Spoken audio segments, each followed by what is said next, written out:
సరే ఈ విషయం చిరంజీవి వెళ్ళి క్రాంతి గారికి చెప్పాడు. క్రాంతి గారికి చెప్తే నేనంటే క్రాంతి గారికి చాలా ఇష్టం. ఎందుకంటే తెలుగు పండిట్గా అసోసియేట్గా వచ్చాను కాబట్టి నేనంటే ఒక స్పెషల్ ఇంట్రెస్ట్ చూపించేవాడు ఆయన. సరే చిరంజీవి ద్వారా మళ్ళీ ఈ ఇన్ఫర్మేషన్ క్రాంతి గారి దగ్గరికి వెళ్ళింది. వెళ్ళిన తర్వాత షార్ట్ రెడీ చేశారండి. ఆ సీన్లో ముందు డైలాగులు అయిపోయిన తర్వాత ఈ కొట్టే షాట్ వచ్చింది.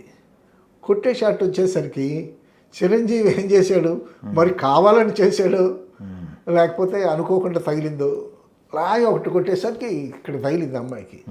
తగిలి అమ్మో అని కూలబడిపోయింది.